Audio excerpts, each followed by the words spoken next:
We are so glad that you are joining us for another study of God's Word, and thankful to be here with these guys this evening, studying First Corinthians, continuing our study of that book that we began this past weekend. We've started a new quarter here at Pepper Road, and what we're doing is going through all of the epistles for the next two quarters. That means that when we come to the longer epistles, like First and Second Corinthians, we're going to go at a pretty rapid pace. We're going to take one of the major epistles, Romans, at the end of this, and we're going to slow down and give that a whole quarter's worth of attention. Right now, what we're trying to do is get the general basics of what Paul is saying to the Corinthians in this first letter. We're covering several chapters. We're grouping that into groups of themed chapters. In the first four chapters, we really talked about the sources of division, whether it be personal loyalties or fleshly wisdom, judgments towards each other. And that takes us through kind of the first four chapters of the book of First Corinthians. As we get into chapter 5, we see another cause perhaps for some divisions, and that is a lot of it has to do with sexual immorality. And the way that they interact with each other on regarding sexual relationships. Now, not everything in these next three chapters is precisely to do with that, but a lot of it is. And so Paul is laying out the standards by which Christians live. There is going to be some more specific talk about disagreements and how those are handled, and we'll look at that particularly in the 6th chapter here in the middle of the 3 chapters we're going to look at this evening.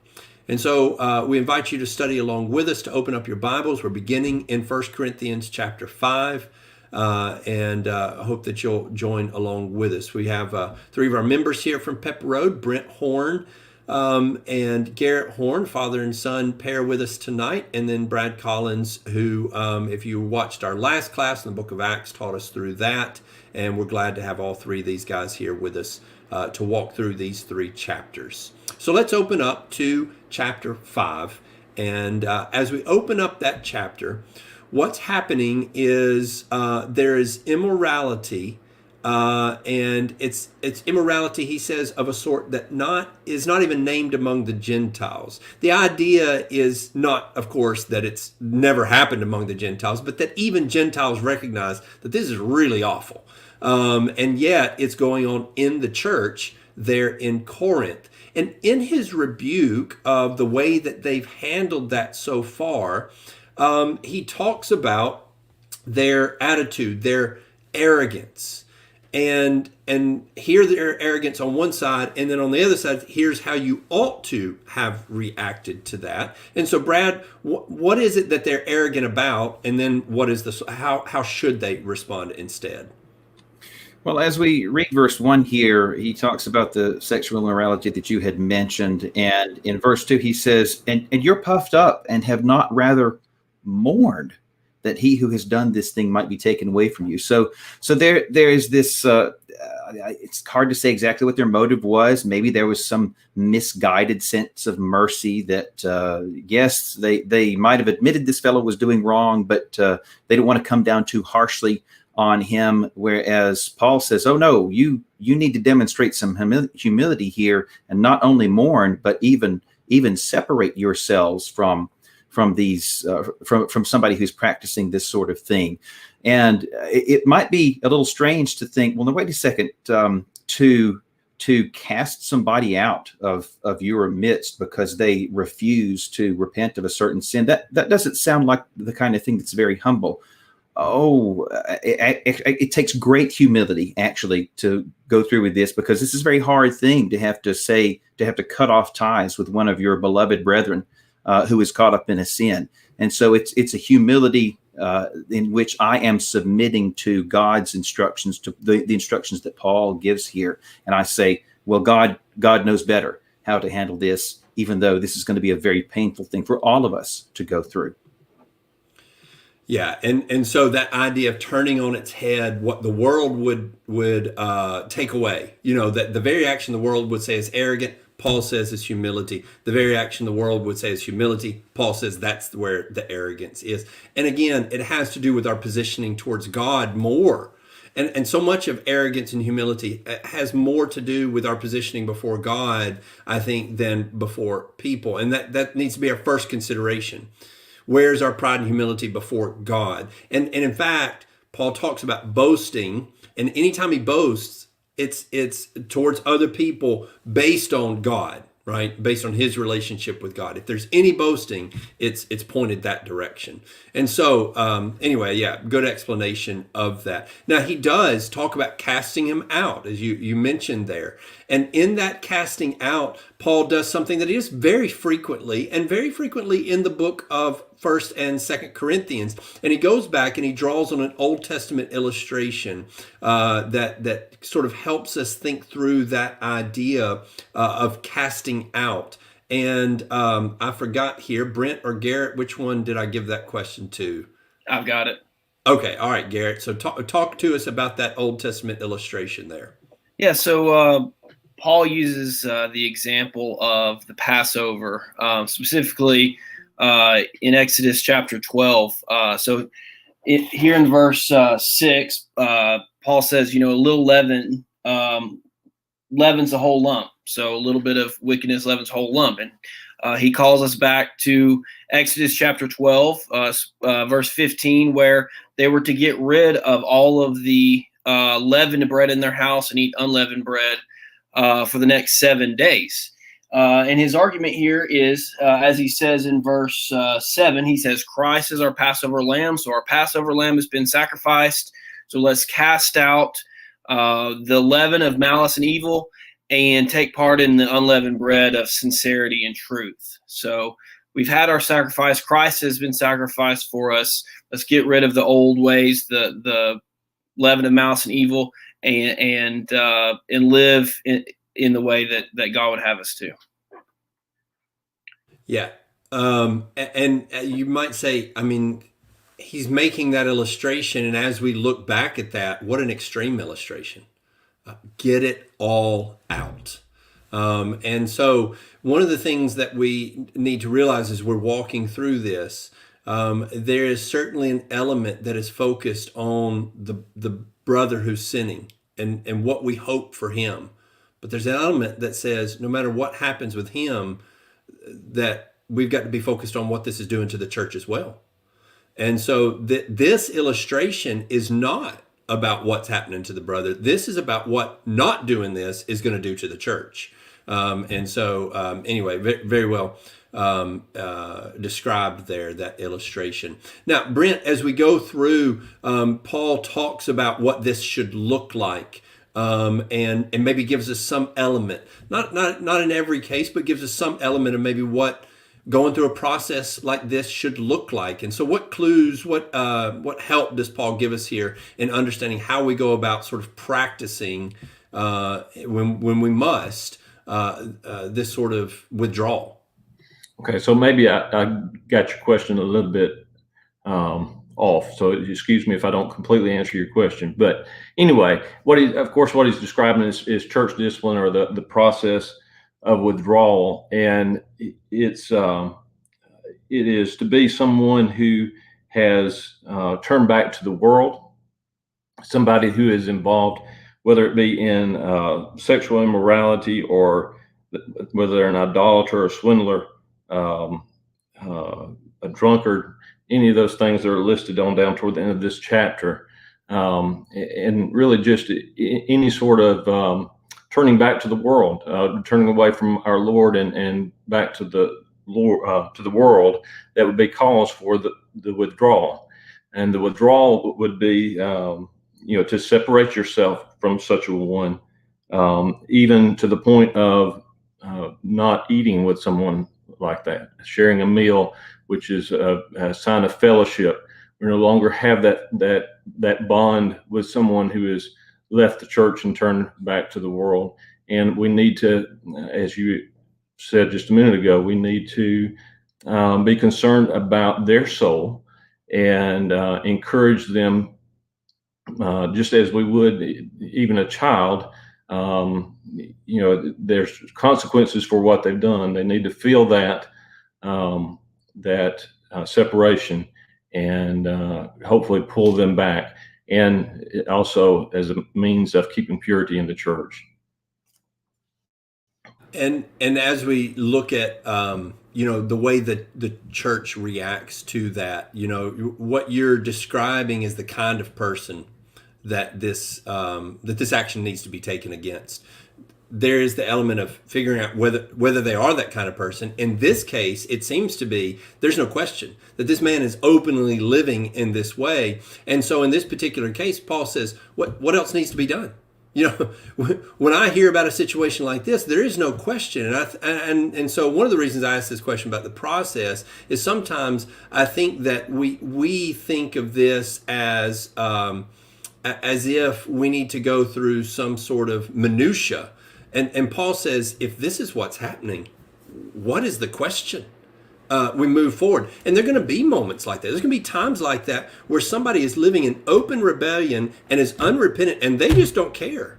We don't need to string that out for weeks and months and years even, wondering, what should we do here? Paul says, where is the question? Now, as you mentioned, the type of person, sometimes they're not living in open rebellion. Sometimes there is a question of how far gone this person is. And so there may need to be a time to figure out whether this is that kind of person. But another element, he says, is before the congregation, right? So this isn't just some individual effort. Maybe you're into this, maybe you're not. But it is rather a congregational effort, a congregational acknowledgement of this person's sin, and a congregational acknowledgement that you are no longer part of us. And so that's for the benefit of everyone. And so in other places, I would make the point that there is a place for me withdrawing my own personal fellowship from someone. But in this particular instance, Paul is talking about this congregation as a whole and as a group needs to withdraw their fellowship from this person. And so I think there's some elements there that we need to keep in mind as we're sort of going through that process. As we go on through the rest of that chapter, he not only lays that out, he makes a contrast and says, now I'm not talking about the world, right? So because somebody might get the idea, well, if we're supposed to withdraw from everybody who's practicing this, then we got to withdraw from the whole world. Paul says, there's no jurisdiction there, right? That's not your territory. But in the church, that is your territory, right? That is under our purview as members of that group. Then he goes into chapter 6 and he starts talking about court cases. Brad, do you see a connection between anything that he's talking about in chapter 5 and then how that might tie into what he starts talking about in chapter 6? I do. I think it's interesting that here they had a man in chapter 5 who was in open rebellion, as you said. He's committing gross immorality, and they were proud of the fact that they reserved judgment in his case. But then you get the impression in verse 1 here of chapter 6, dare any of you having a matter against another go to law before the unrighteous and not before the saints? You get the impression as you keep reading that these disputes are petty, and they were not only failing to reserve judgment, they were quick to judge, and then furthermore, they were taking those disagreements outside of the church in front of pagan judges who would not have been guided by the same principles that those in the church would have been. So what kind of justice do you think you're going to get going before pagan judges? And finally, none of this casts a good light on the church. Suing brother in secular courts, that does not recommend Jesus to the unbeliever. Jesus said in John 13, verse 35, by this all will know that you are my disciples if you have love for one another. That's not a demonstration of love for one another. Likewise, back in chapter 5, as you noted, even the Gentiles look at this and say, this is gross immorality. How could you tolerate this? And yet you're tolerating a man in your midst doing this. And so I think in both cases we have number one, a reservation of judgment where there ought to be. But then chapter 6, hey, let's back off just a minute and let's use our heads here. And also in both cases, you have Christians who are not behaving in a way that will recommend the church to outsiders. Looks like you're muted still. There you go. And so in both cases, you have failure. Failure, as you say, to judge where they ought to, and then failure because they're judging where they ought not to. And so I think we see a lot of that in 1 Corinthians, where you have two chapters, two sections where we're talking about this, and then right on the other end of that, it's but also this, and so there's some comparing and contrasting that can be seen there. Brad alluded to what exactly is going on, what kind of disputes they're having here. He lists out, he gives us some details to what that might look like, Garrett, and then also tells us what really ought to be happening when those kinds of disputes arise. So describe for us there, Garrett, what kind of disputes are at play here, and what's Paul's advice? I mean, what should they be doing about those instead of what they are doing? Yeah, so Paul is talking about just trivial disputes that come up between brethren that they were suing each other over. They were dragging each other to court and letting earthly judges handle these cases. And the way that he says they should be dealt with is they should be dealt with the church. He says, look, you're going to judge the world. You're even going to judge angels. And he says, if you're going to judge those things, I like how the ESV puts it. He says, are you incompetent to try trivial cases? So these issues should have been handled among brethren. They should have been able to have had the wisdom and the ability to discuss these things and deal with them as brethren. And as brethren, if one person wasn't willing to give, he says there in verse 7 or verse 8 of chapter 6, be willing to be defrauded, but don't take it before the earthly courts because that they don't have the wisdom that you should have.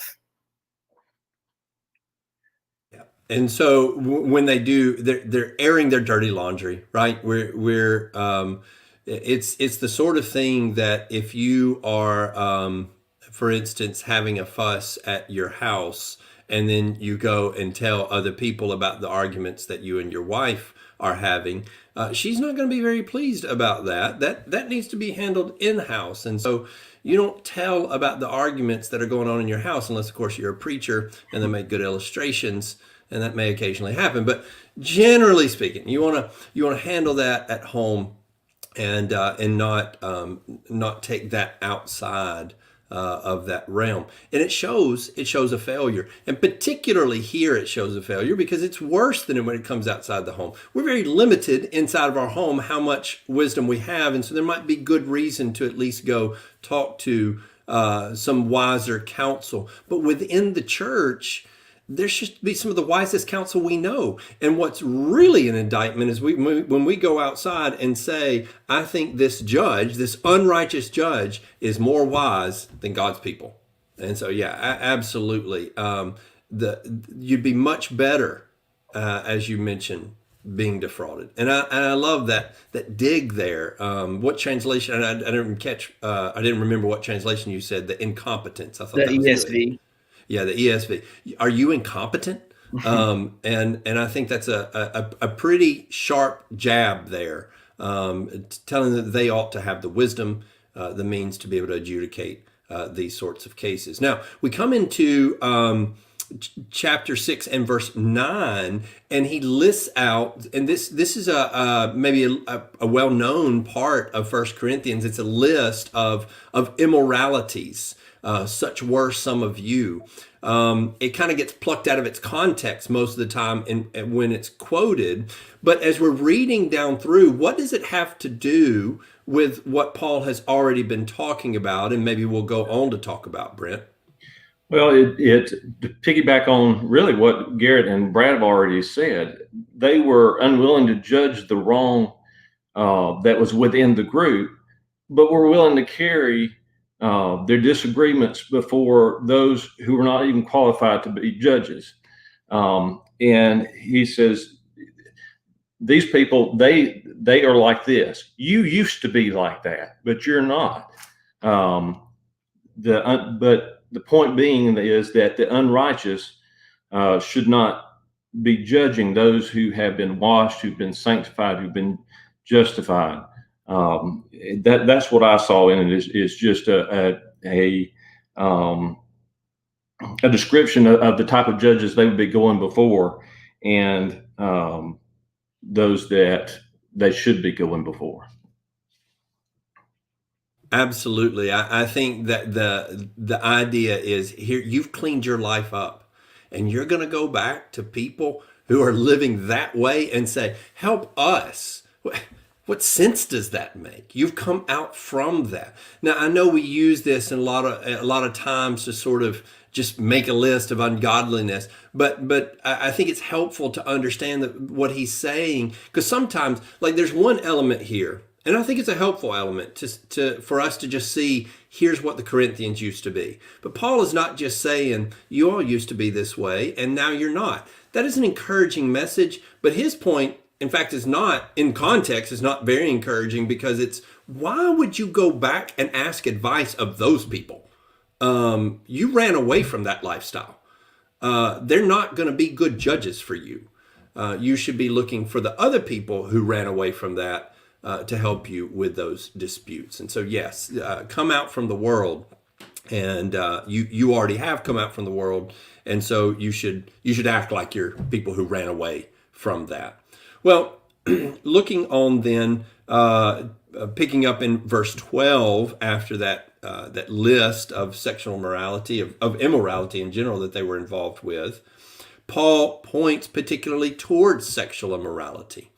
And as he's pointing towards that sexual immorality, he makes, I think, what's a pretty interesting case, and sometimes introduces a little bit of confusion because of the way that he makes this case. What's the basis? What motivation does he give them to abandon sexual immorality, Brad? Well, as he begins this, he starts by saying, all things are lawful for me, but not all things are helpful. And he makes a couple of similar statements after this. Depending on your translation, you may lean one way or the other. Is Paul, number one, starting out quoting a general principle and then tempering it a little bit? Okay, yes, generally speaking, all things are lawful, but hang on, we need to use some judgment about what things are helpful.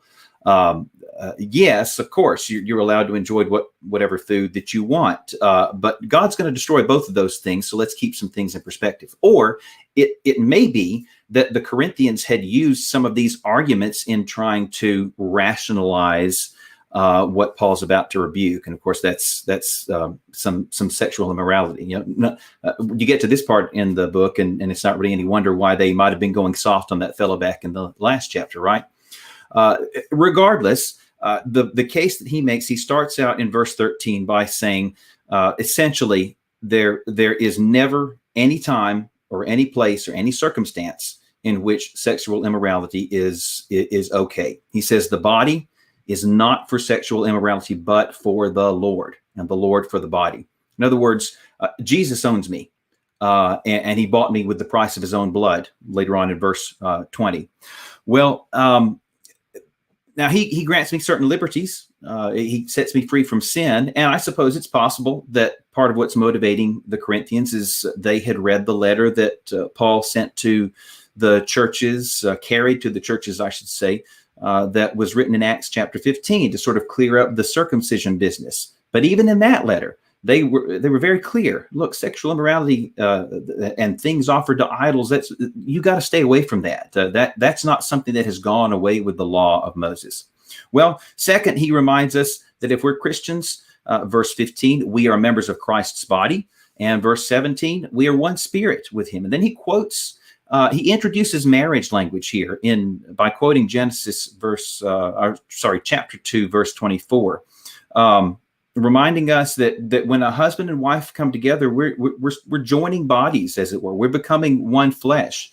And so if I am a member of Christ's body, what sort of an unseemly picture does that paint, that I am somehow joining Christ's body to a harlot? And then he writes in verse 18, he says, every man that a sin does is outside the body, but he who commits sexual immorality sins against his own body. So there it is again. I'm sinning against this body that I am a part of. I'm sinning against Jesus who owns me and whom I am supposed to be joined to in something that the marriage relationship is actually something of a picture of. Paul will outline that a lot more over in the book of Ephesians. And then finally, he tells us, he reminds us that not only are our bodies members of Christ, but also that our body, and in this case, I know there was a question in the last class about is he speaking to you singular or you plural, all of you. In this case, when he says that the spirit is, or that your body is a temple of God, and the Spirit lives in you. That's a plural, and so the Spirit lives in the church, and now you're going to take the Holy Spirit of God that dwells in you, and you're somehow going to join it to a harlot. It paints such an unseemly picture, and really ought to get across the point that there is simply no place for sexual immorality anywhere, anytime, under any circumstance. Absolutely. And as he uses that marriage language, it's almost like a transition as we come into chapter 7, which is going to be our last chapter tonight. As he comes into chapter 7, he starts a discussion about marriage, and there's just a whole number of different angles that he comes at marriage in this particular chapter. And he begins by talking about really some fundamental aspects and some rights for husbands and wives within marriage, and just pretty frank language. Garrett, what are the rights that he points to here at the very beginning as he opens this discussion about marriage?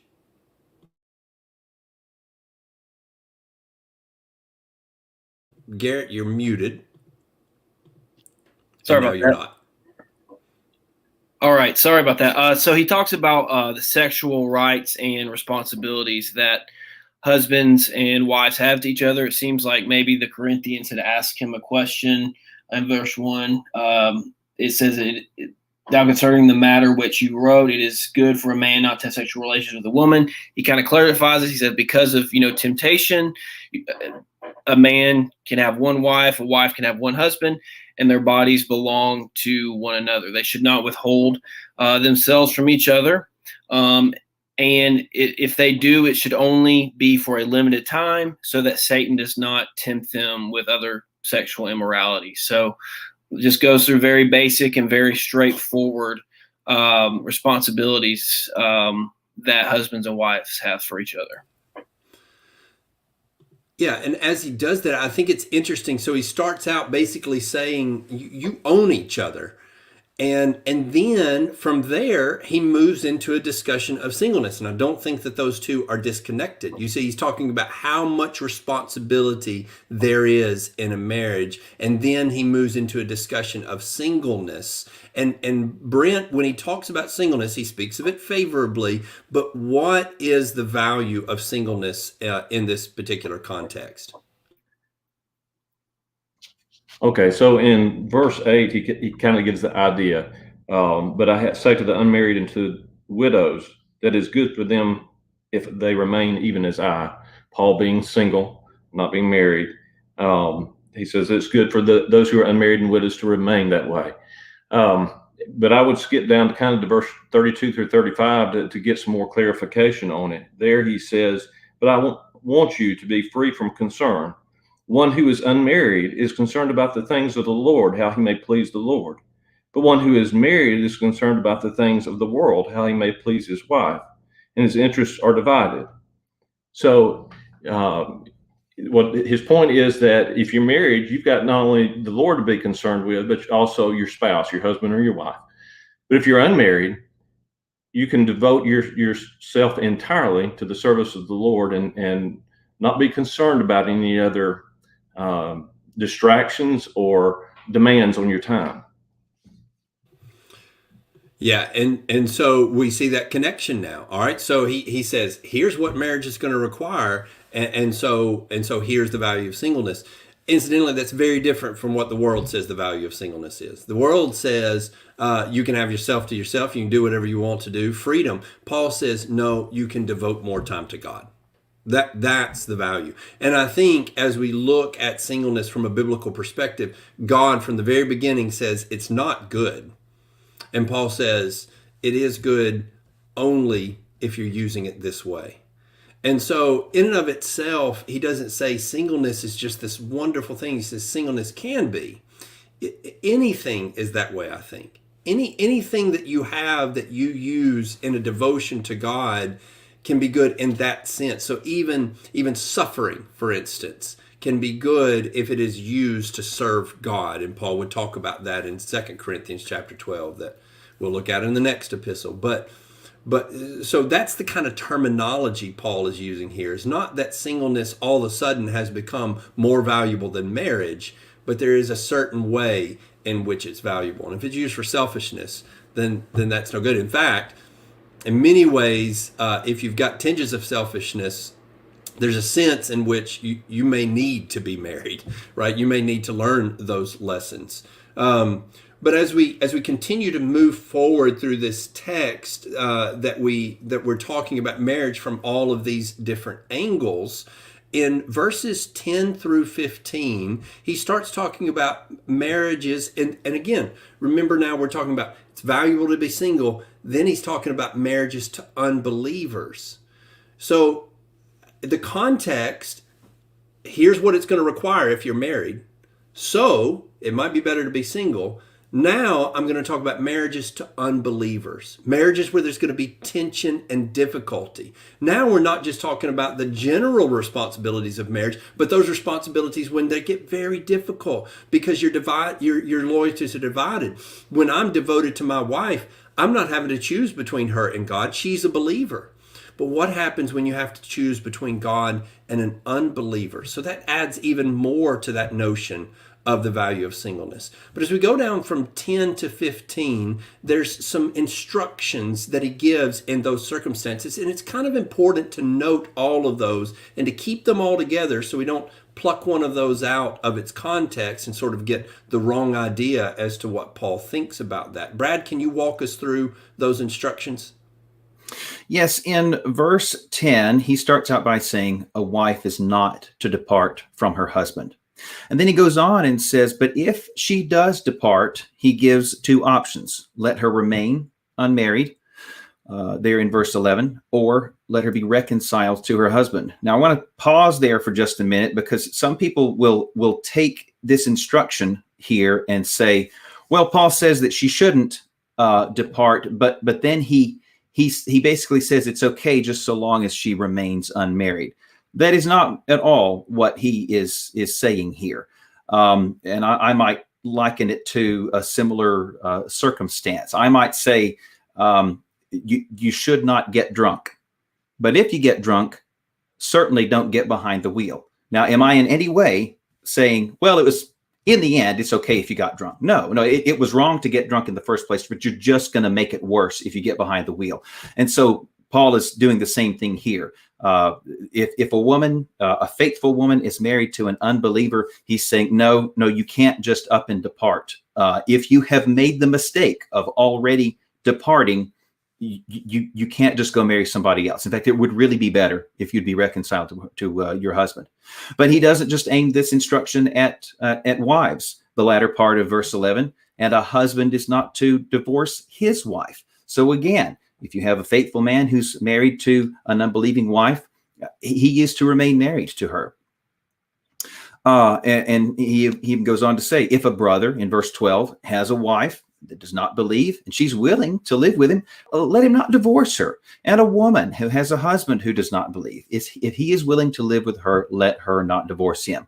Then we get to the final instruction here. But if the unbeliever departs, so I'm a faithful man, but I'm married to a woman who happens to be an unbeliever, and she simply is not interested in this Christianity stuff, and in fact can't stand beside of me because I've now given my life to Jesus, and so she insists on leaving. Well, I don't have to follow after her. It's not a good situation. It's not an easy situation, but he says you don't have to essentially follow behind her and insist that she stay. If she insists on leaving, well, then you can let her depart. Very, very well laid out, Brad, and I appreciate several of the points you made there. I thought that was a good illustration. Don't make bad matters worse, and so it's very helpful to keep that thought process. God instructs us that way often. Don't do this, but if you do, and that's part of God's mercy. Thank God that He doesn't say don't do this, and if you did, oh well, we're done. It's don't do this, but if you do, all right, here's the next step to take to keep from making it worse. And so that's what I see in this particular context. It's not a good situation to begin with. How do we do the best with the situation that we're already in? And so I think there's some helpful instructions there. Speaking of that, you're already in a bad situation. As we go into the next part of this text, he talks about other kinds of bad situations that you might be in. And how does becoming a Christian affect those situations that we might be in? Garrett? Yeah, so Paul here in verse 17, he says, only let each person lead the life that the Lord has assigned to him and which God has called him. And he goes on to talk about if you've been circumcised, don't seek to undo that. If you're not circumcised, don't seek circumcision. If you're a slave, don't search after freedom. But if you have the opportunity, you can be free. So basically, have your focus on Christ. Don't make it about advancing your earthly situation, your earthly station, but be focused on the work that Christ has set before you. Whatever your condition that God has put you in, basically be content in that situation. Yeah, and I appreciate you bringing up that balance there of if that it is a balanced point that if you're a slave, if there's an opportunity, fine. I'm not saying like you literally have to stay here no matter what. If there's a path, a clear path towards advancement, as you termed it, that's fine. We're not saying you can't get a better paying job or any of those sorts of things, but that's not, becoming a Christian is not about that. And you don't get the kinds of freedom Christ is offering us is not an exit strategy from whatever circumstance of life you don't like. And the idea is you can be a Christian in any of those circumstances. And your life can be blessed in any of those circumstances. And in fact, the misery comes with constantly thinking about getting out of that when there really isn't a path out of that, except maybe a violent one, except maybe an ungodly path. And so he says, better to stay there. There's good that you can do right there. And so better to be focused on that. Appreciate that assessment there.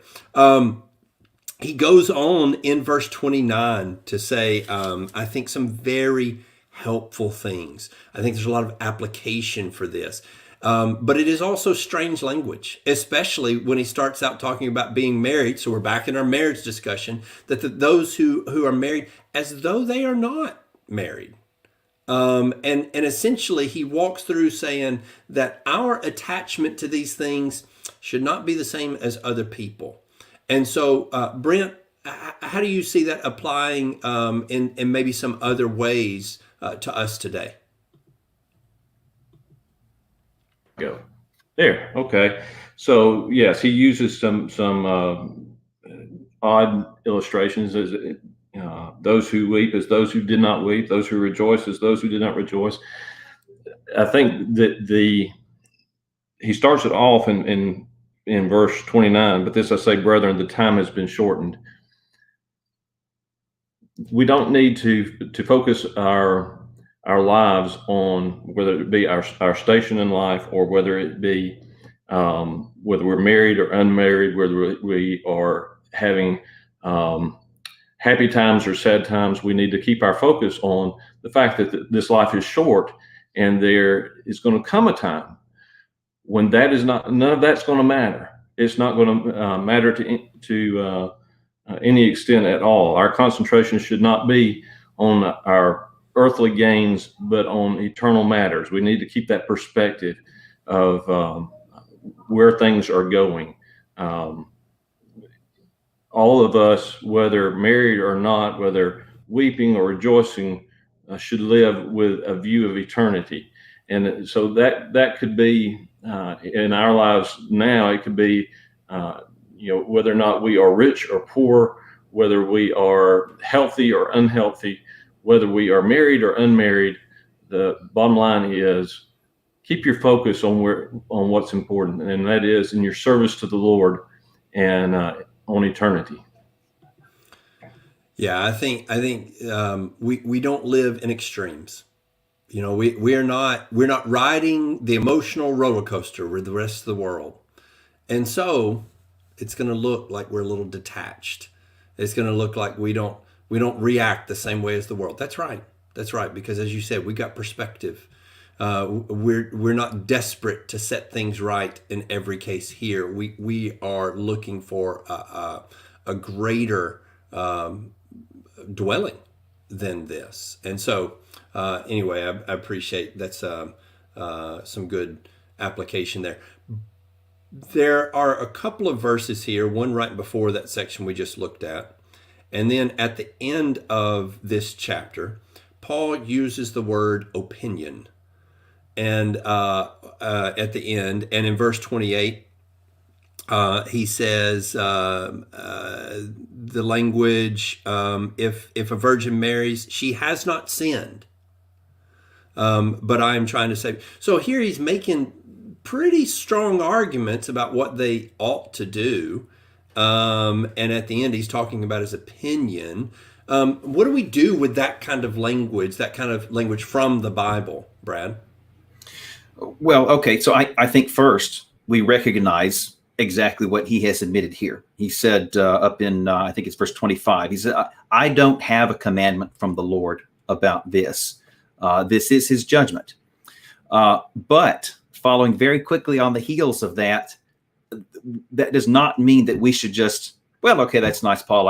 I'm going to move on and do what I want to. No, this is a man who is not only a wise man, but he is an apostle of Jesus Christ who enjoys direct revelation from the Holy Spirit. While he's admitted that he does not have a command directly concerning this matter, he is drawing on all of his knowledge, his wisdom, and experience in order to arrive at these conclusions. And so we would be fools simply to say, well, that's just Paul's opinion and move on and not consider it. We need to think twice, 3 times before going against his advice here.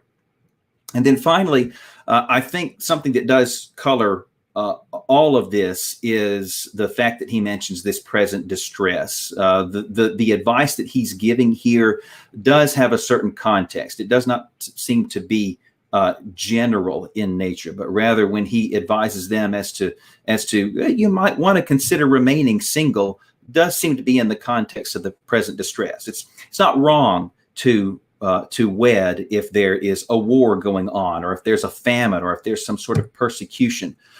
But that is going to make it harder on you. This reminds me of the way Jesus talks about the coming destruction of Jerusalem. He says, "Woe to you if you're pregnant or nursing children in those days." It wouldn't be wrong for a woman to have been pregnant or to have a nursing child when the Romans finally came to destroy Jerusalem. But he's just saying, boy, that's going to be a lot harder and to flee in a situation like that. And so Paul is giving the same sort of advice. There's some distress that you're about to have to face, and it may put you in a dilemma where you have to choose between family and Jesus.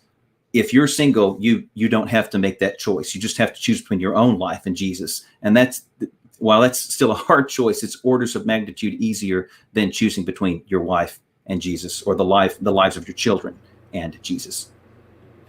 Yeah, I think that's a good illustration of the destruction of Jerusalem and the idea of trying to save from pain. And I think the key is our attitude towards that advice. Is it a rebellious attitude, or is it a thoughtful consideration? Paul literally paints the path forward for not following his advice. Look, there is a path forward here, and he even understands that path forward. But as he says here, I'm trying to save you from pain. And so even if you take that path forward, while it may be legitimate, it is going to come with pain. And so I think that we need to recognize the weight of that. And if we toss it out as weightless, because it is not command. Well, if it's not a sin, then it means nothing. Well, that's how foolish to toss out the words of an inspired apostle just because he says, well, I'm not saying you're sinning. And so I think a lot of our receiving that properly has to do with the attitude of how we're receiving that. Don't be dismissive. And I think you communicated that well. Well, that brings us to the end of chapter 7. As we open up chapter 8, we're going to get more into relationships. Everything really has to do with relationships. And in this case, it's going to be about liberties and rights and how I use those and what effect that has on my brethren and how that should affect my behavior and my decisions about using those rights. And so that's going to carry us from 8, 9, and 10, and we'll be looking at that in our next class this weekend. And so we invite you to join us for that. If you have any questions or comments about this or any of our classes, we invite you to respond here in the comments on this video, or you can visit our website, pepperroadchurch.org. Thank you so much for tuning in, and we hope that these classes are helpful and that you are learning more about the book of 1 Corinthians and about God and drawing nearer to Him as we study God's Word together. Thank you guys for joining me, and we'll see you in our next class.